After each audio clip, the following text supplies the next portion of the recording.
Welcome to Speaking from User Experience. This is another episode. I am your host, Phillipe Charles. I am here with Darrien Staton. He's our lead UX UI designer. He's passionate about solving problems with clean, minimal design. And Steve Maxson, our senior UX UI designer. He believes that UX design has the power to influence lives and behaviors in significant ways.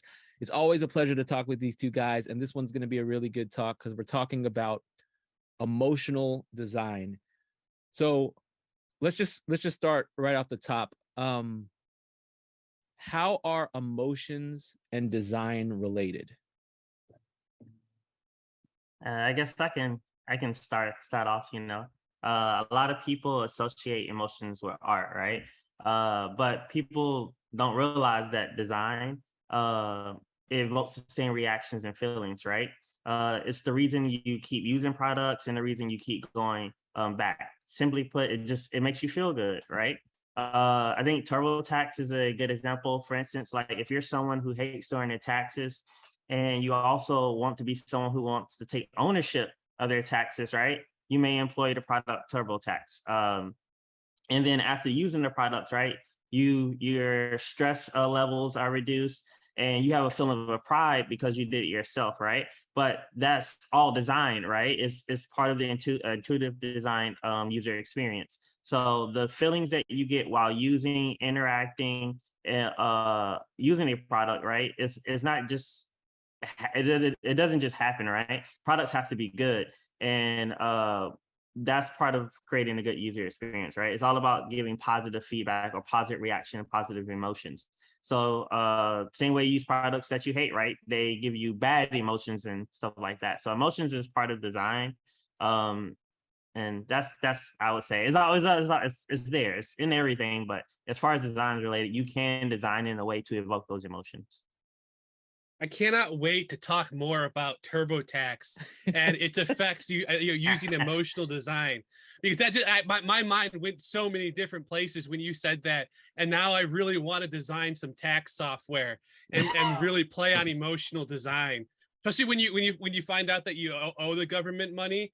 It's just like, oh no, like you got to have some great voiceover work for that. Like, oh, I'm so sorry, but it looks like you're gonna owe the IRS a significant chunk of change. But like what this question is interesting. It's like I don't know that I wouldn't say that I'm gonna get picky on the wording of this question because I don't necessarily think that they're related. I wouldn't expect anything less from you, Steve, to pick apart my question. Yeah, this is my wife knows this too well. You got to be very careful with how you word questions to me, or I'm going to like nitpick on the wording that's used, because I don't feel like they're necessarily like directly related. I think there's like a cause and effect type relationship where I do think design can impact emotions, and I feel a special need to have to make that case, given my intro that you gave just a few moments ago, Phillipe, is because I do think like design has the ability to like dictate people's behavior, and I think we'll get into that as we delve more into this topic. Yeah, but I do think, just to kind of disagree, but really agree, I do think they're related, because you think about UX design, right? In general, like the whole practice and stuff, like there's a fine line between like psychology and UX, or philosophy and UX, right? It borrows a lot from different mediums, right? And when you think about psychology and the reason behind why you do things, it's all about emotion, right? Yes, we want profit and things like that from it as well. But if we're talking strictly user experience and putting the end user first, right? The whole part of that is emotion, right? This is emotional based concepts. So I would say from a UX design perspective, yes. From a general design perspective, maybe not. Maybe you might be right on that, Steve. And I'll add that Steve first said he's going to pick apart my questioning about how emotions and design are related, and the next thing that came out of his mouth was there might be a cause and effect relationship. A cause and effect relationship is a relationship. I guess it depends on now you're nitpicking my answers here. Yeah, I think yeah. we How need a does it more feel, neutral Steve? moderator for this conversation. I feel like I don't like how this is going. Okay, so based on y'all's both sort of answer to that question, so what are we talking about then when we say emotional design? Well, I don't want to do any fact checking because I can't remember who started, but I know Don Norman's done a lot of research on that. And so has a lot of other people within UX, right? But the idea of emotion design, I think he wrote a book on it as well. But emotion design is basically just the concept or idea of creating designs that evoke emotion. So basically what we've been talking about so far, right? But if it's done successfully, right, it leads to a great user experience. You want to create positive experience for users by stimulating their visceral, behavioral, and reflective responses. Now, I can get into that and it get really, scientific and deep and things like that. But if I was to simplify it right now, I would say in simple terms, it makes your product, right? Your product should look good. It should be easy to use and it should leave a lasting impression, right? And if you're doing that, which visceral is like that gut, it's that first reaction. It looks good, right? Behavioral is ease of use. And reflective is that lasting impression that you leave when using a product. So that's basically what emotional design is. There now you can get deeper into that and get more in psychology and start doing more psychology type principles. But if you break it down to 3 simple things that you can easily do and follow for my design practice, that would be the main 3 that you will see in here. Yeah, Yeah, you summed it up. You captured everything about like what it is. So I really have nothing to add onto this one. Oh no, I'm keeping Steve quiet today. This might be my favorite podcast. I'm on a roll today. See, yeah, we got an impartial moderator here, and you're just like taking all my talking points. So, oh yeah, I apologize to all the users out there. But you mentioned, Darren, you mentioned psychology, and I actually think that's actually an important part of this. So when we think about human nature, when we think about psychology, and sort of the emotional system, what are some of the things that we should be considering when we're designing a product based on psychology and the emotional system? Well, think about like a website, right? If you overcrowd, let's say your landing page, right? When they go on to the landing page, the first thing you see is a bunch of things and ads popping up everywhere. Then your first reaction may be overwhelmed, right? There's the emotion right there. Visceral, gut reaction. As soon as they went on there, they're overwhelmed. Well, that's already a negative emotion and something that may lead to them not using your product. Behavioral, kind of the same thing. They're evaluating is as they're interacting with your product. So as they're using your product, they start to feel like this, I'm not achieving my goal, right? And you can get there, for instance, if you're trying to download an app and it has an onboarding process that takes like 10 minutes. Well, all they're doing is trying to get to your app to use it, but they can't even get to it because your level of introduction or onboarding is too long and too hard. So that's another negative emotion that will lead your product from having a great user experience and drop off, right? And then reflective, how did it make them feel? Well, if they started off, boom, they got hit with ads, they're overwhelmed. Then when using the products, they were frustrated, drop downs weren't working properly. Then afterwards, if they feel bad and sad, then they're probably not going to use your product.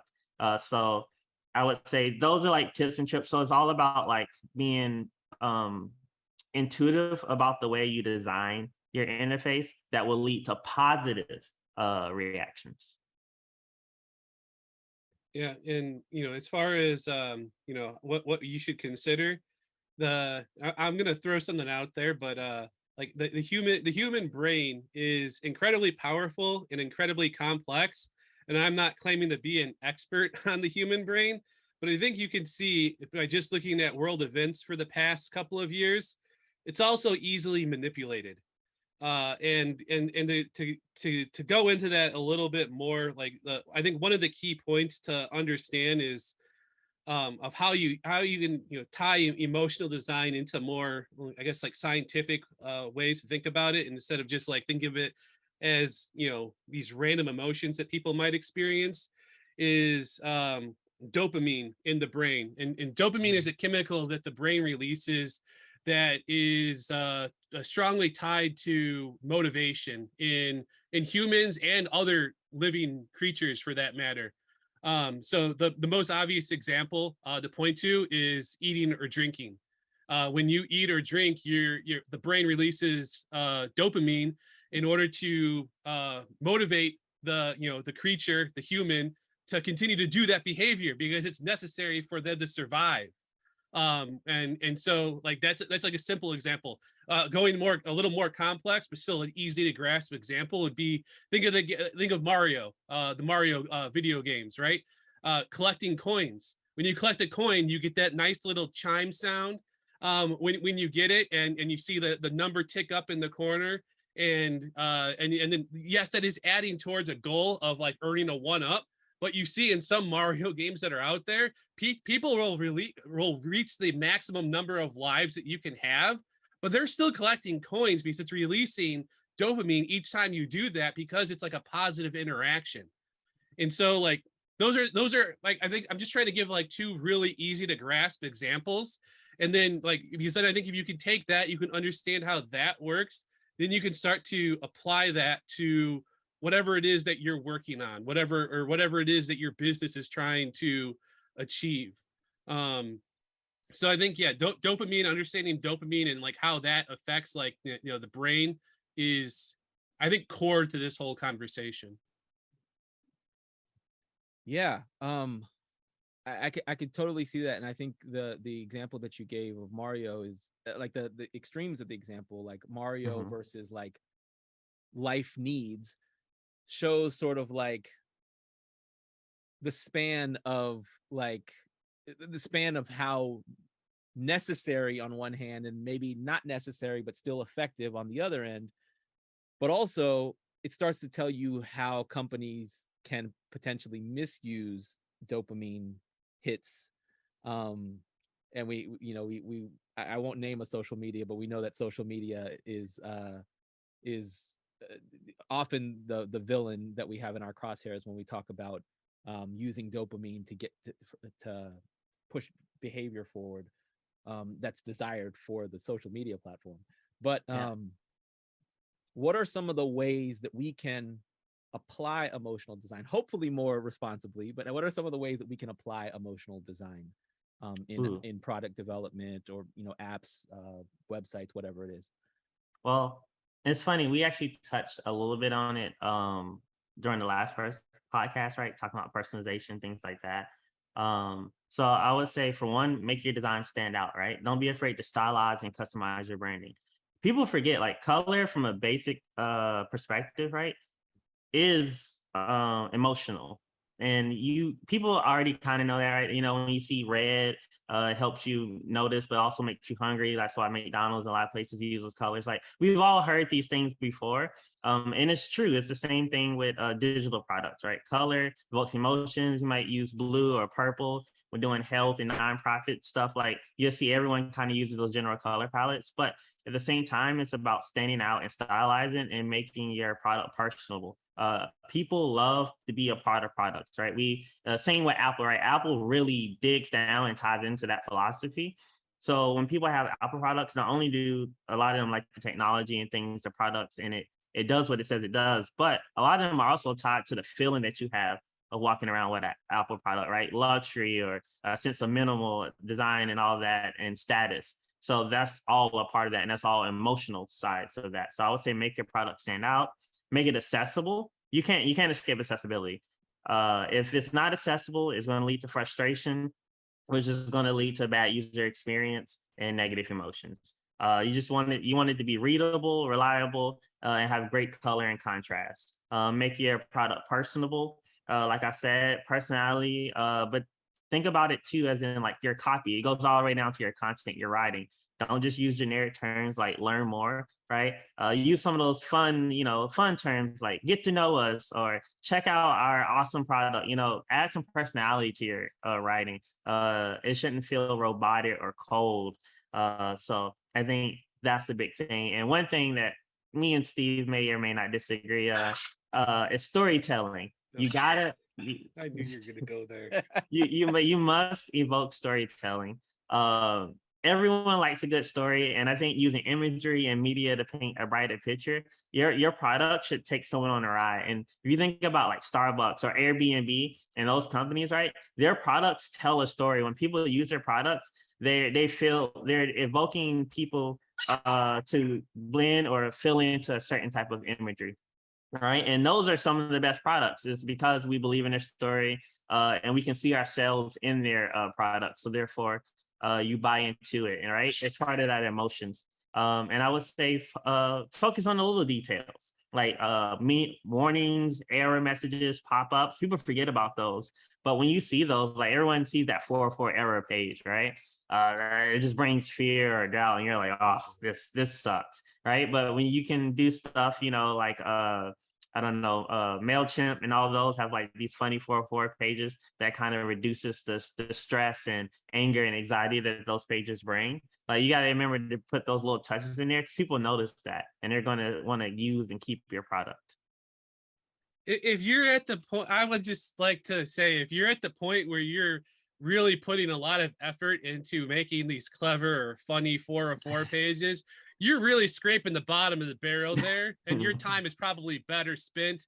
You could probably improve the user experience in far more meaningful ways by focusing your time and resources elsewhere. Yeah. Well, now we're assuming that you're putting all the time and place into your whole product, but I still believe those little details matter, right? You've seen certain things on certain pages, you're like, huh, I like that they use this little pop of color on each page. Like that, it kind of makes you feel good. Or that like they send out like a little, I don't know, automated message, right? But it uses your name instead of just saying, hey, you, or some generic thing. Like they took the time to actually use your information correctly. And this is like, hey, Darren, thanks for being one of our valued customers. Would you like this? It adds personality, adds those little small touches. And I think if we're talking about emotional design, right, these are ways or little tips that you can evoke emotion. Or even like I really want to get an email blast that says, hey, you. I'd be like all into that. I'd be like, where's this going? That's right up Steve's alley. But even like the load, like when a page is loading, and what companies, like the clever things that companies have done when a page is loading, which is normally like we're all impatient, so it's a little annoying moment usually to wait for a page to load. But when companies find a sort of clever way to show the loading page, it takes a little bit of that impatience away, right? It's those little things. Like people don't forget. Think about Facebook. I think is a great example. When your page is not loading, right? When you're offline or like it's just picking up a little slower, there are a lot of what places do. I think Slack does it too. It does that skeleton type of layout, so it still shows something there, and it makes you feel like, all right, it's going to come eventually, right? But you have sites where if the things offline or slow to load, there's just nothing. There's an empty screen. So then you start freaking out and pressing different pages, and you're just going to quit and leave the app. Like that little thing is a big difference between someone continuing to use your app and not feeling frustrated or just rage quitting and like, I'm done with this. So that's just my opinion. Yeah, Darren, you want to go more into the storytelling? Like, what story is TurboTax here telling on when you're doing your taxes? Well, it's funny if you actually go on TurboTax. So I use TurboTax, so I only talk about things I use. But if you were to go on TurboTax, right, as a first-time user, they're like, hey, is this your first time? Right? And they pull you down. It's like, we're going to do this together and I'm going to help you. But it gives you the idea of like, you're not alone, but you're someone who wants to do this on their own, right? And that's who TurboTax is for. And they paint that picture very clearly and they tell that story, right? So I'm saying it's not literally like cinema, right? We're not talking about like a movie, but you're talking about taking your persona, right? The understanding who your customer is and who your user base is, and appealing to them and speaking in a way that relates to that persona or that user. And you're using that terminology and wording to paint that picture, or you're putting imagery and media on your website or app that helps relate to them and tell a story. Okay. Ooh, that sounded good. Sorry, I had to give my own self a clap. I kind of like the format of Steve trying to stump Darren, because Darren comes back. Those are some of your best lines right there. That was good. I think where I get difference, or where I think Darren and I had a difference of opinion. I think it's just how we were interpreting storytelling, because we've both taken training. I won't name the where we've gotten it from, but they really like to pound home how important storytelling is in UX. But my issue with it is that, like, when they say storytelling, they're actually trying to say, like, we want you to tell a narrative, and make it so that the user is a character in a story, and like they're going that far. And I always get turned off when any sort of like training that goes through that, because in UX, they're like, how you need to apply the discipline varies so differently from what the product it is that you're working on, or trying to sell, or trying to get people to use. And so, like, that, I don't believe in like that storytelling, I think, can work in some circumstances. I used to work on video games. It's pretty important there. But like, it not necessarily, if you're doing like Wikipedia or something like that, you don't need to tell a story in that way. But the way that Darren described it, that is something I agree on. And then when it comes to that, I think of it more of in terms of empathy, developing empathy in users. So examples of that, and again, this is another thing too, where this isn't one that is always necessarily going to be on the table for every company out there. But if you have strong company values that you want to get across, maybe your company like donates to charity, it's big in the community, you have like women-owned businesses, minority-owned businesses, things like that. That is a way to get people emotionally invested into the product. You also see a lot in right now in like zero carbon, or recycling, people moving away from single-use plastics and things like that too. That's another way to generate empathy and get people invested in your product emotionally, get invested into the story of the company. That is getting to be far more important, especially with like the younger generations. I feel that's been far more important to them than as we move forward here. So I think that's something else to consider.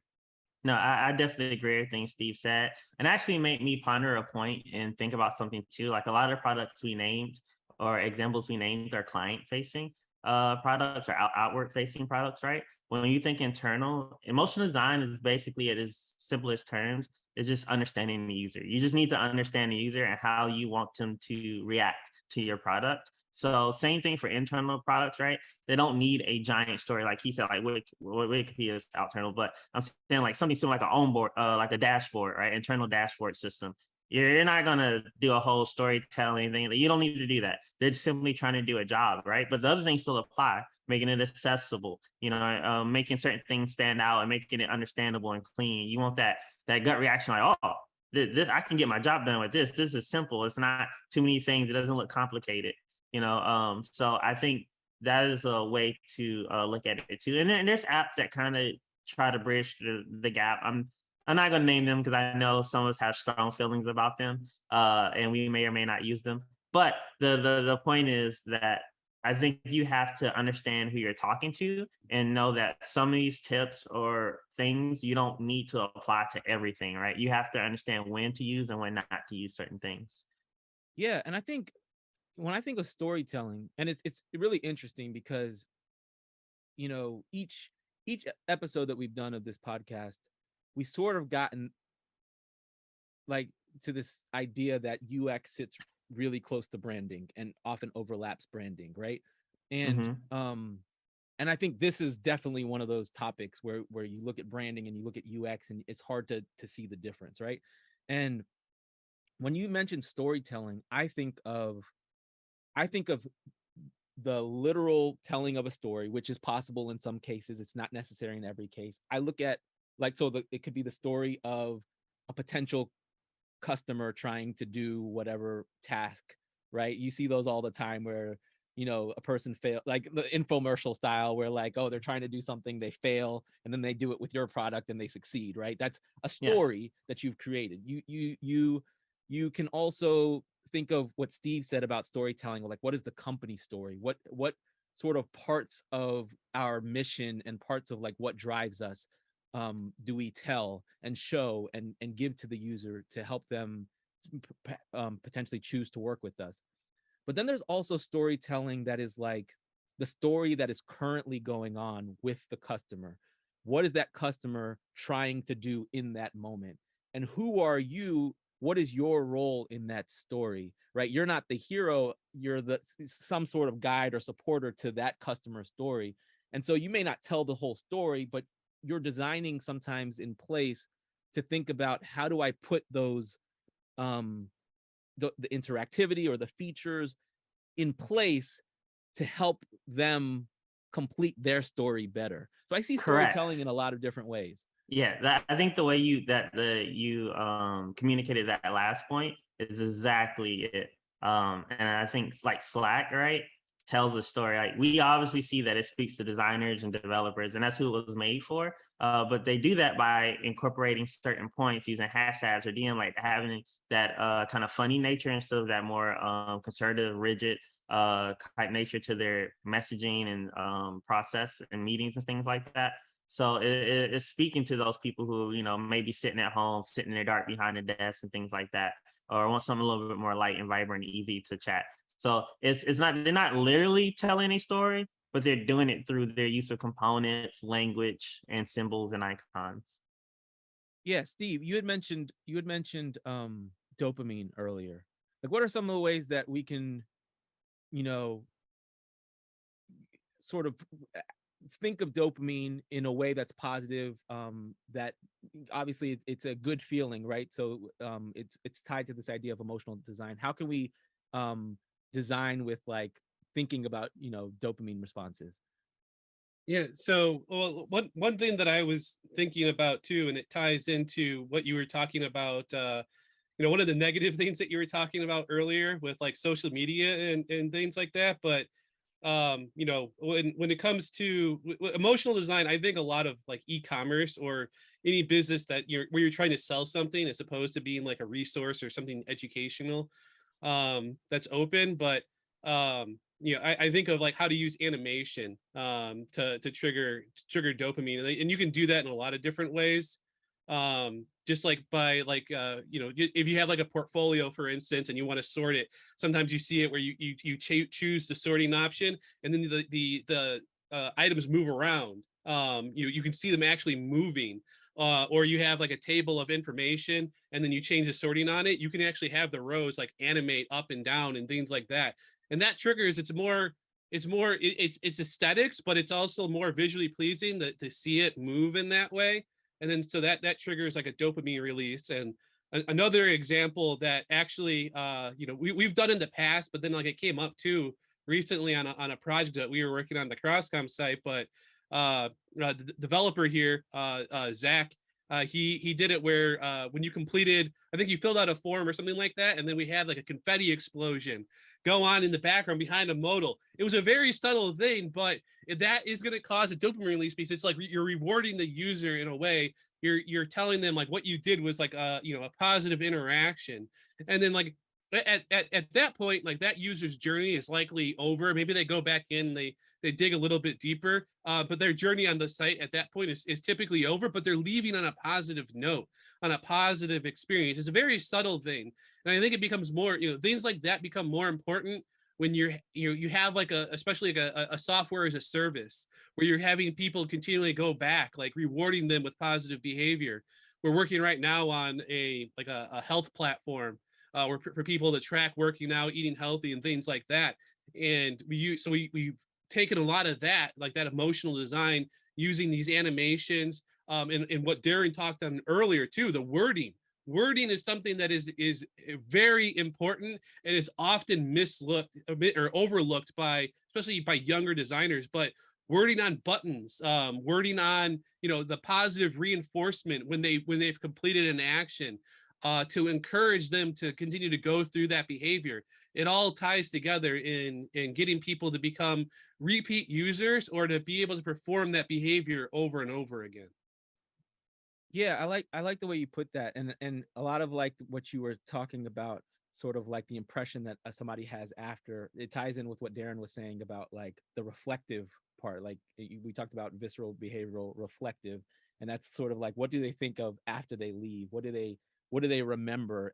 And even if they don't remember that confetti explosion that we have on our site, hopefully it is a memorable thing that sticks with them and ties to the brand. Like, I kid you not, when Darren said McDonald's and its colors, I instantly got hungry, right? So there is a response that we have But to then like I our want to touch memories on of things.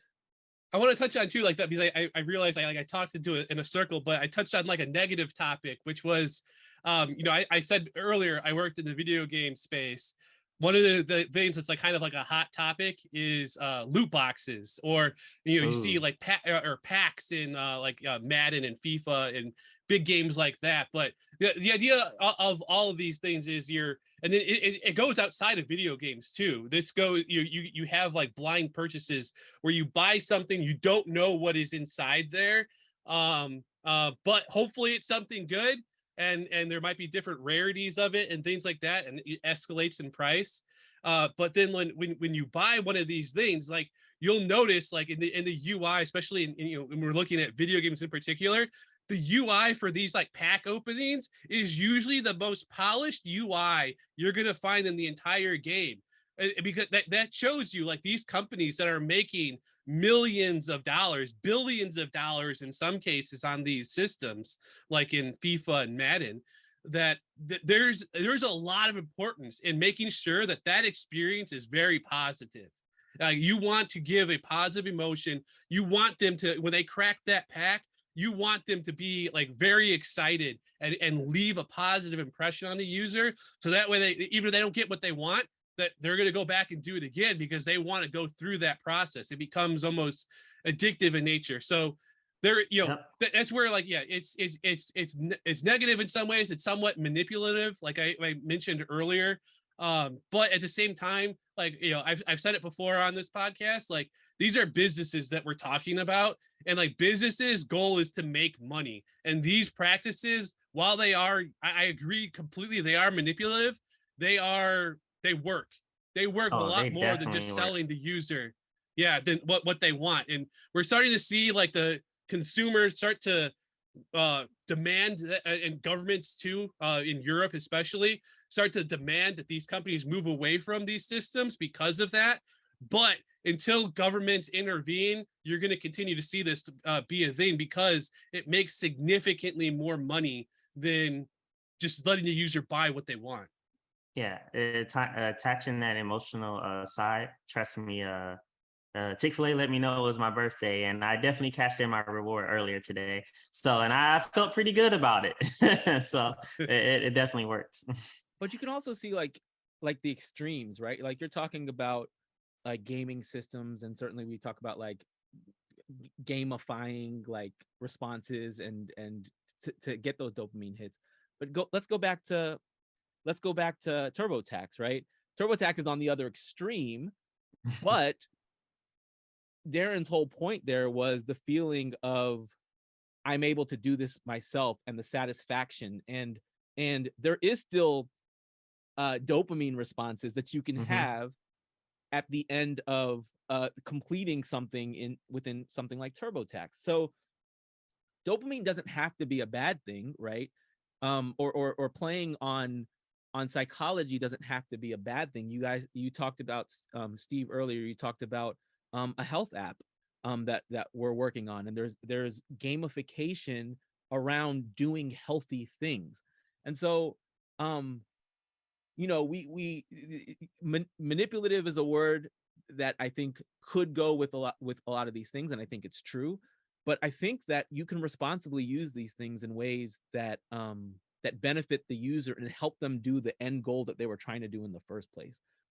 Okay, so are there other ways, you guys mentioned several, but that you might try to apply emotional design that we haven't talked about? One way that I think of that is also important in certain mediums is using sound to reinforce or give like positive indicators to the user. We talked earlier about the Mario example and the chime that you get with when you collect a coin. You can use that in a lot of other mediums where sound is appropriate. I would not encourage you to use sound on a website because that's typically frowned upon.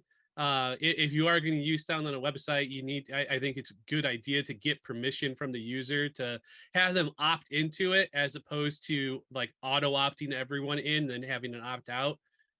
But sound has, it sound like animation can just also just be a rewarding experience to get that dopamine release. Yeah, and I like to add 2 notes onto that. If you're going to use sound on a website, and I mean like sound as like audio feedback by itself, or audio files by itself. But if you're using, let's say, like videos and things like that that have sound, I highly believe in auto mute. Let the user choose if they want to hear or interact with the visual aids that you have there. But don't just have, as soon as they go on the website, it starts speaking or whatever. One, it can throw people off and they don't know what's going on. It can be very interrupting. You don't know their setting if they're in the library and they forgot to maybe mute their sound, and now it's blasting some ad or a video that they didn't know was there. So I would just be very careful and mindful about how you do that. And secondly, like he said, I think especially with technologies like AR and VR that are coming and becoming more prevalent, right? Sound is a big part of that, and haptic feedback and responses, I think, are all things that you can utilize to adhere to emotional design. Yeah, and then I guess the last item that I had would be thinking of that users want to complete everything. They have users, people in general have I don't want to say every person, but a large percentage of people want to, whenever you show them like a progress bar or a percentage of something complete, things like that, they have an inherent need to want to complete that, and if there's a notification or anything like that, to make it go away. And an example of this that it sort of ties into emotional design, but also it gives a good idea of like good user experience is when I was working in the video game industry, and there was a competing game coming out that was, they did an early release only in Japan, and that app was only viewable in the Japanese language, which I can't read. However, I got it installed on my iPad, and I was going through it, and what they did for their onboarding experience is they would put these little red dots, we call them pips, the little red dots across different menu items that are all in Japanese. Didn't know what they were, but I learned that if I follow the dots, I'm going to get rewarded with, like, some kind of currency or character or skin or something like that. So it's giving me positive reinforcement. And by doing that, I was able to go through and collect all of this stuff just by following these pips.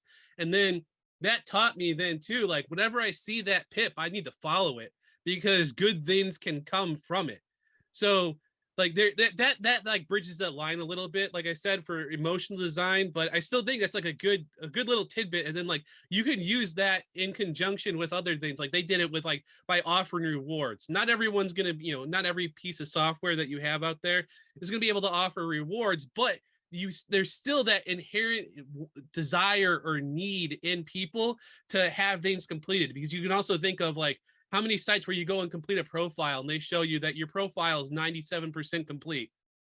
What do I have to do to get that last 3%? Just tell me, LinkedIn. Just tell me and I'll do it. But also remembering not to frustrate the user and make it like they have to do it, right? Once they complete a certain amount of things that's just necessary, these are optional. So don't have it stuck at the screen every single time. Because I'll tell you that gets annoying. And as someone personally annoys me is when it keeps popping up and keeps popping up. And you're like, I'm gonna get to it. Have a place for it in UI. It can sit there, but it shouldn't take up major real estate or be something that feels like you're kind of antagonizing the user or trying to be like their parent, and scold them or something like that. Yeah, I mean, I think. Oh, go ahead, Steve. No, I was gonna say, like, all these things, like, just all about all of these things. They can be used, or they can be misused, and then you could hurt the user experience. But yeah, I just think that there are certain like there's certain things with how people operate that you can play on and take advantage of, or I'm using all these negative terms, but it's a matter of just like getting the user to perform the desired actions that you want them to do, because sometimes that what a user wants to do and what the business wants them to do, those don't always align 100%. Sometimes a user wants to come somewhere and get something completely free. And, you know, depending upon what your product or service is, like you're probably going to want that, you know, unless you're on an ad revenue type model, you probably want them to buy something. So how do you get them to that point? How do you get them to cross that bridge and make them more willing to give money for your product or service because of your business model? Yeah, I think well said, both of you. And I think what I'm hearing here is what is the theme that we've talked about, you know, in each episode is negotiation, right? You have to negotiate for trying to do this versus trying to do that. Trying to do too much, as Darrien said, could become annoying. Too many like interruptions in their experience by trying to tell them something else. But at the same time, just enough can help a person with what they're uncertain about and help them get from, you know, point A to point Z. That uncertainty, if it's allowed to go without your help, then